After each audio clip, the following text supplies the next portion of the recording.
Meanwhile, the candidate of the People's Democratic Party, Mr. Atiku Abubakar, has reeled out his plans and program in the 2019 presidential elections. The former vice president took to social media platforms, Facebook and Twitter, addressing issues he hopes to take on if elected as Nigeria's president. The PDP candidate says the spine of his plan is to create jobs, restructure the polity and get Nigeria working again. He promised that if elected president, he will be proactive in attracting investment and supporting the 50 million small and medium-scale enterprises across Nigeria for the purpose of doubling the size of Nigeria's gross domestic product by 2025. The most important question in this election is, are you better off than you were 4 years ago? Are you richer or poorer? That is why our primary focus is to get Nigeria working again.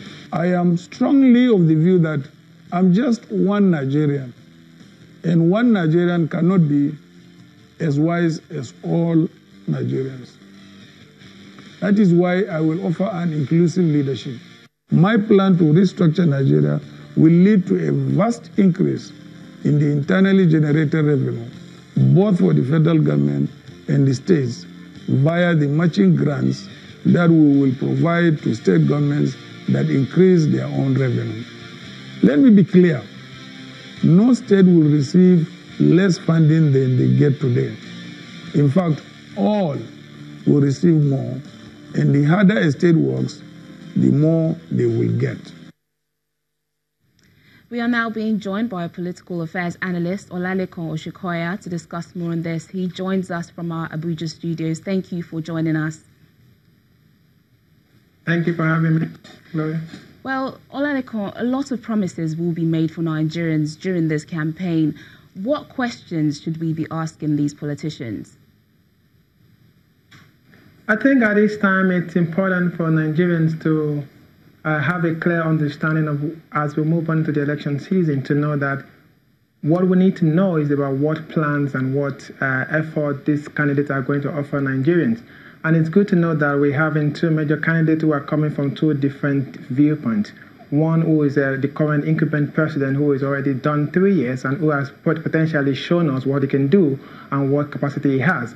And also the PDP aspirant who is also coming in, is he's coming in because he's been part of government before and now he's coming back to say that I can do this thing. And I think the question we want to know Nigerians should be asking this candidate and other candidates from other parties is that, what are you going to show us? What can you do to Nigerians? How can you improve on poverty? How can you improve on education? How can you improve on our health systems?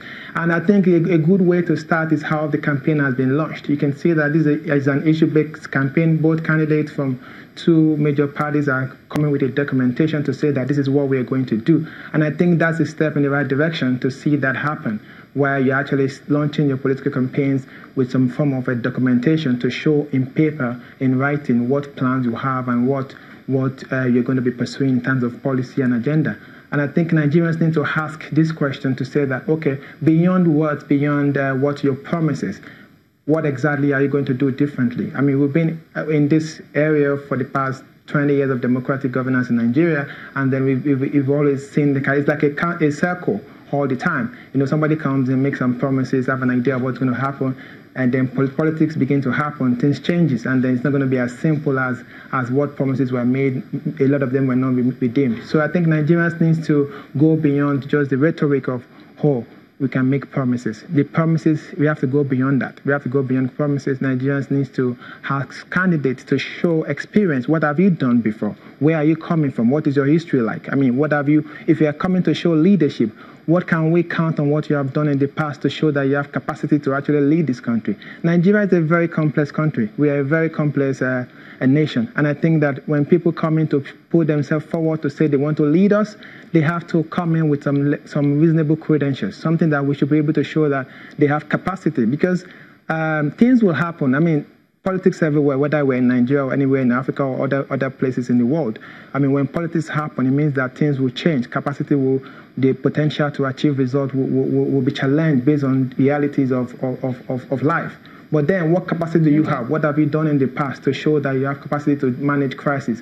What can you do when things, as a leader of a country, what have you done? You cannot come and say you want to lead in a country of 200 million people with over 200 ethnicities, and you're just saying that, oh, you just want to lead because you want to lead. We need to be able to, Nigerians need to begin to ask questions about what credentials our leaders are coming back. Well, they are bringing back.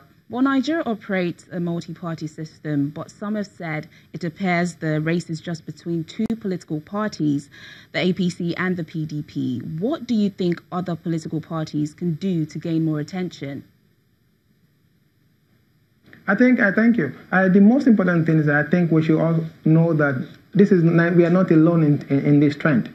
Everywhere in the world, I mean, for most of the other democracies, you see that you have like two dominant parties, and you have other parties who are not as dominant as the major ones. So I don't think this is a problem that we have two major parties. It's not a problem. But for other parties, for them to be able to, I think what they need to do is they need to begin to come together. Winning an election at the presidential level in Nigeria is gone beyond just having a political party registered with INEC and then being able to just do 3 or 4 campaigns in 3 different states and just saying that you are running for president.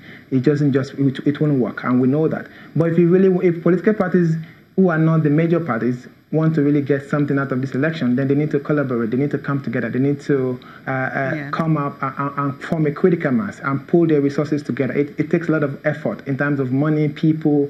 I mean, over 700 local government. On the election day, I mean, how many, even the number of agents you're going to need in the polling units. I mean, how can you mobilize that level of participation and resource to be able to win an election? So if you really want to achieve that level of results beyond the two political parties, I mean, you have to put effort into it. You have to come together. Well, political affairs analyst, Mr. Olaleko Oshinkoya, thank you for speaking to us on Network Africa. Still to come on the program.